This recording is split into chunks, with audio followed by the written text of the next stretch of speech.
کہ جو ہے وہ کوئی غلط بات کر رہے ہیں یا ایسا کام ہے جو کہ دین کے لحاظ سے ٹھیک نہیں ہے تو وہ انہیں ٹوک دیں۔ اب متدین اور راست باز دونوں خوبیاں ایک شخص میں ہونا لازمی کہ صرف دیندار ہی نہ ہو بلکہ سچ بولنے والا بھی ہو۔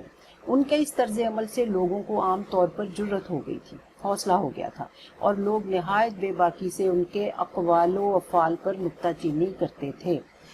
اب عمر بن عبدالعزیز نے جب یہ طریقہ اپنایا تو ان کے اس رویے سے، طرز عمل سے، رویے سے لوگوں کو حوصلہ ہو گیا کہ اب جو ہے وہ کسی بھی بات پہ نکتہ چینی کر سکتے ہیں، بے باکی سے، بغیر ڈرے۔ اقوال، قول کی جمع، قول بات، افعال فعل کی جمع، فعل کا مطلب کام، کوئی بھی بات، کوئی بھی کام جو انہیں نامناسب معلوم ہوتا اس پہ وہ تنقید کرتے، نکتہ چینی کرتے، تنقید کرتے، روک ٹوک کرتے تھے۔ محدث ابن جوزی نے بسند یہ واقعہ نقل کیا ہے، محدث ابن جوزی نے یہ واقعہ جو ہے سند کے ساتھ، ثبوت کے ساتھ یہ واقعہ نقل کیا ہے کہ مسلمہ بن عبد الملک جو خاندان بنی امیہ کا دست و بازو تھا نے ایک گرجا کے متولیوں کے مقابلے میں دعویٰ دائر کیا۔ محدث ابن جوزی نے سند کے ساتھ، ثبوت کے ساتھ یہ واقعہ جو ہے وہ اپنی کتاب میں نقل کیا ہے۔ کون سی کتاب میں؟ ہم نے کیا پڑھا تھا؟ شبلی نعمانی نے کیا بتایا تھا کہ سیرت العمرین میں محدث ابن جوزی نے ثبوت کے ساتھ یہ واقعہ ایک جو ہے وہ اس میں تحریر کیا ہے کہ مسلمہ بن عبد الملک جو خاندان بنی امیہ کا دست و بازو تھا، دست و بازو تھا، بہت زیادہ مددگار تھا، بہت زیادہ ایک طاقت رکھنے والا اور ان کے لیے ایک اہم شخص تھا، نے ایک گرجا کے متولیوں کے مقابلے میں دعویٰ دائر کیا۔ گرجا کے متولی، گرجا کی دیکھ بھال کرنے والے جو لوگ تھے ان کے خلاف مقدمہ کیا۔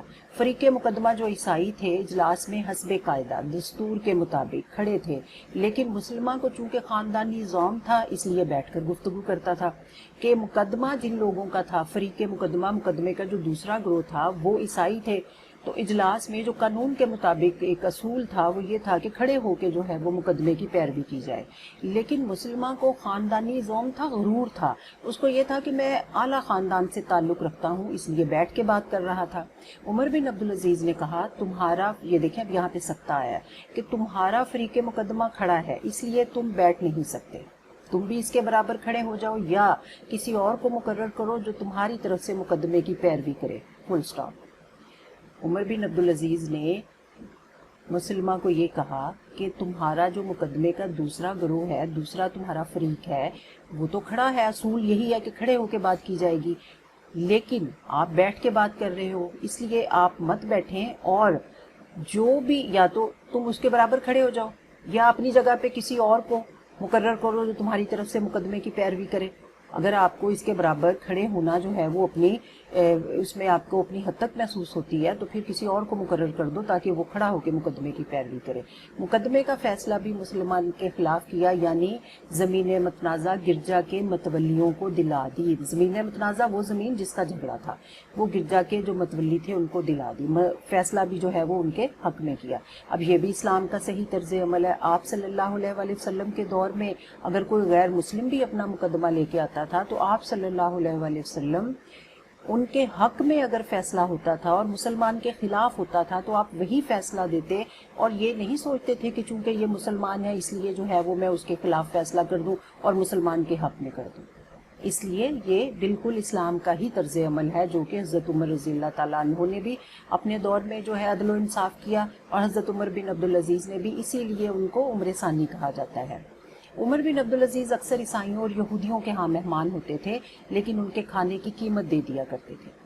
عمر بن عبدالعزیز اکثر جو ہے عیسائیوں اور یہودیوں کے ہاں مہمان بن کے جایا کرتے تھے، لیکن یہ کہ ایسا نہیں تھا کہ وہ یہ سوچتے تھے کہ چونکہ وہ خلیفہ ہیں اس لیے جہاں پہ بھی جائیں بغیر قیمت ادا کیے وہ کھانا کھا سکتے ہیں۔ انہوں نے قیمت ادا کرتے تھے اور پھر کھانا کھاتے تھے۔ وفات کے وقت اپنے مقبرے کے لیے جو زمین پسند کی وہ ایک عیسائی کی تھی، اپنے قبر کے لیے جو بھی زمین انہوں نے پسند کی وہ ایک کرسچن کی، عیسائی کی ملکیت تھی، اس کو بلا کر خریدنا چاہا۔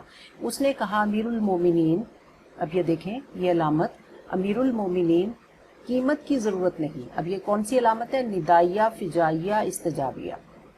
امیر المومنین مخاطب کرنے کے بعد آتی ہے یہ، قیمت کی ضرورت نہیں ہمارے لیے، تو یہ امر، یہ بات برکت کا باعث ہوگی کہ ہمارے لیے تو یہ بات ہی بہت برکت والی ہے کہ امیر المومنین جو ہے وہ ہماری زمین جو ہے وہ اپنی قبر کے لیے پسند کر رہے ہیں، لیکن انہوں نے نہ مانا اور 30 دینار دے کر وہ زمین خرید لی۔ 30 دینار، اب آبجیکٹو کے لحاظ سے آپ نے یہ 30 دینار جو ہے وہ اس کو ذہن میں رکھنا ہے، اس کو انڈر لائن کرنا اپنی کتاب پہ کہ 30 دینار دے کر وہ زمین جو ہے وہ خرید لی۔ کس سے خریدی؟ عیسائی سے۔ اس چیز کو بھی جو ہے وہ آبجیکٹو کے لحاظ سے آپ لوگوں نے ذہن میں رکھنا ہے۔ عمر بن عبدالعزیز کی حکومت و سلطنت کا اصل اصول مساوات اور جمہوریت تھا۔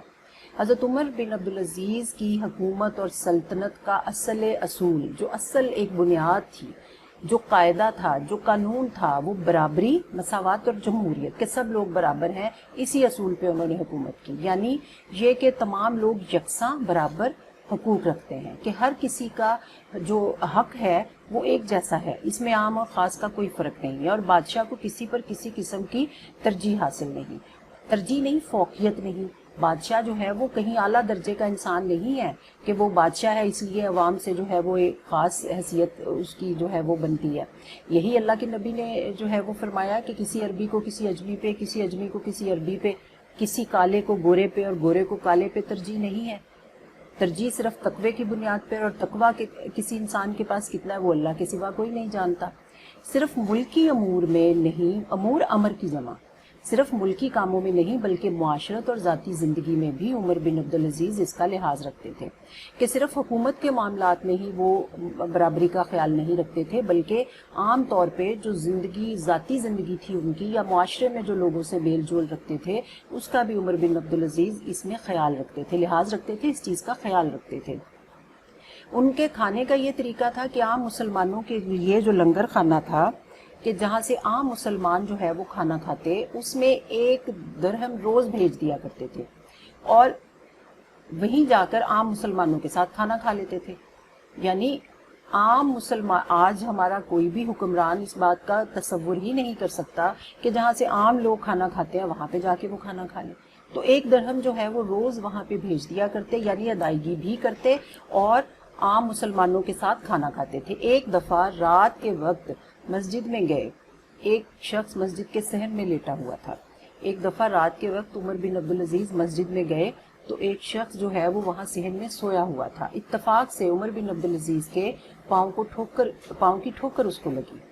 اندھیرا تھا تو ان کو نہیں پتا چلا کہ یہاں پہ کوئی لیٹا ہوا ہے، تو جب حضرت عمر بن عبدالعزیز کے پاؤں کی ٹھوکر اس کو لگی، اس نے جھلا کر کہا، غصے میں کہا، کیا تو پاگل ہے؟ آگے دیکھیں کوسچن مارک ہے، سوالیہ نشان ہے۔ عمر بن عبدالعزیز نے کہا کہ نہیں۔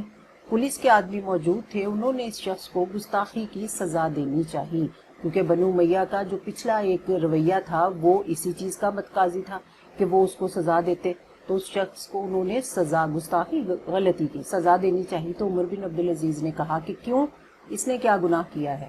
اس نے تو صرف استفسار کیا تھا۔ استفسار کا مطلب ہے پوچھا تھا، کیا تم پاگل ہو؟ کہ تم پاگل تو نہیں ہو؟ میں نے کہہ دیا نہیں، تو اس میں اس کی کوئی غلطی نہیں ہے اور کوئی اس کو سزا کی ضرورت نہیں ہے۔ عمر بن عبدالعزیز جب مرنے لگے تو مسلمہ بن عبد الملک نے کہا کہ وصیت کر جائیے۔ اب یہاں پہ حضرت عمر بن عبدالعزیز کی وفات کا جو ہے وہ واقعہ بیان کیا جا رہا ہے کہ جب ان کی وفات کا وقت آیا تو مسلمہ بن عبد الملک نے کہا کہ وصیت کر جائیے۔ وصیت مرتے وقت یا مرنے سے پہلے جو انسان اپنے جائیداد، ورثہ، اس کا جو بھی اس کی پراپرٹی ہوتی ہے اس کے بارے میں کرتا ہے۔ کہا میرے پاس کیا ہے جس کی وصیت کروں؟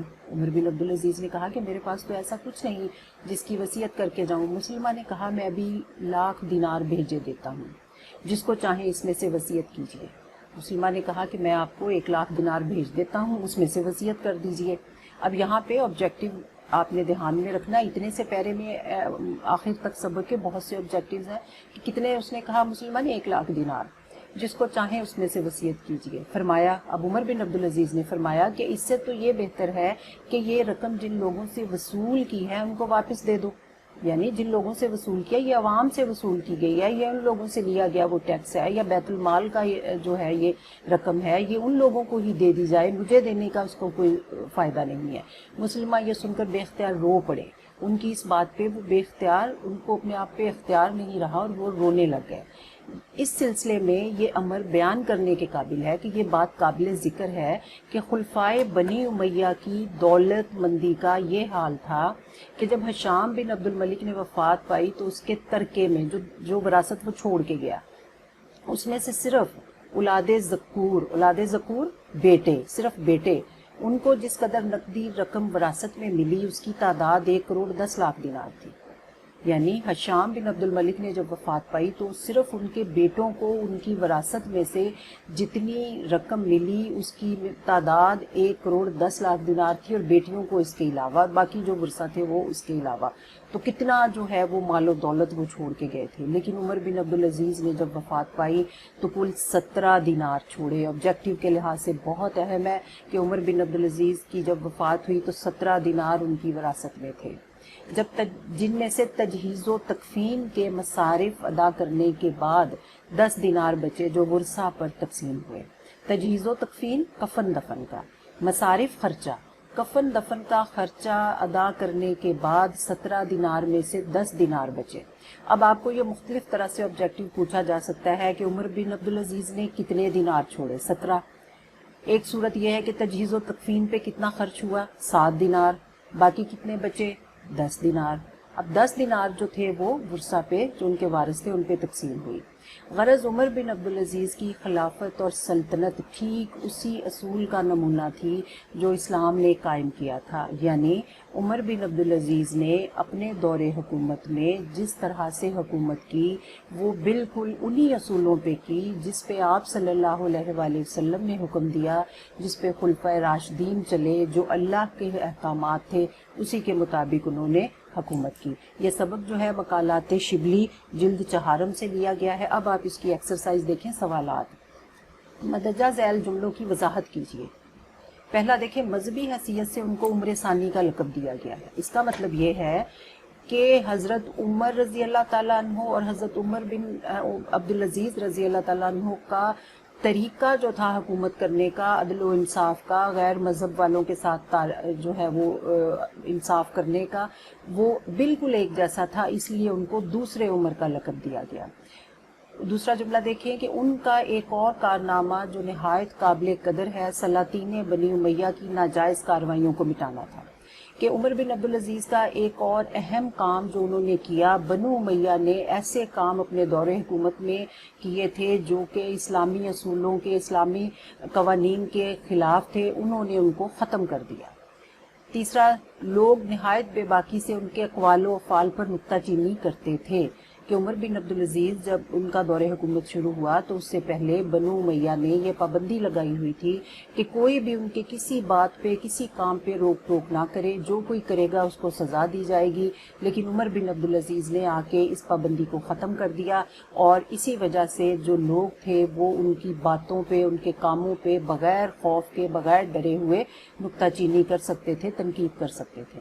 عمر بن عبدالعزیز کی حکومت و سلطنت کا اصل اصول مساوات اور جمہوریت تھا، کہ عمر بن عبدالعزیز نے جس طرح جس اصول کو بنیاد بنا کے حکومت کی، اس کا مطلب یہ تھا کہ عوام اور خاص، بادشاہ اور عام لوگ برابر ہیں، اور اسی اصول پہ انہوں نے سب لوگوں کے ساتھ مساوی سلوک کیا۔ دوسرا سوال آپ دیکھیں، درج ذیل محاورات کو اپنے جملوں میں استعمال کیجیے۔ خدا لگتی کہنا، حق بات کہنا، ہمیں ہمیشہ خدا لگتی بات کہنا چاہیے یا خدا لگتی کہنا چاہیے۔ دستبردار ہونا، دستبردار ہونا۔ سب سے پہلے عمر بن عبدالعزیز اپنی جاگیروں سے دستبردار ہوئے۔ روک ٹوک کرنا، عمر بن عبدالعزیز نے لوگوں کو روک ٹوک کرنے کی اجازت دے دی، یا اپنے کاموں پہ روک ٹوک کرنے کی، یا اپنے افعال و اقوال پہ روک ٹوک کرنے کی اجازت دے دی۔ زبان بند ہونا، بنو امیہ کی پابندی کے باوجود آزادی پسند عربوں کی زبان بند نہیں ہوئی۔ نکتہ چینی کرنا، عام لوگ حکومت کے غلط کاموں پہ نکتہ چینی کر سکتے ہیں۔ دست و بازو ہونا، مسلمہ بن عبد الملک بنو امیہ کا دست و بازو تھا۔ سبق میں سے اگر آپ جملے دیکھ لیں گے تو وہ آسانی سے بن جائیں گے۔ اب دیکھیں، سبق کے حوالے سے درست لفظ کی مدد سے خالی جگہ پر کیجیے۔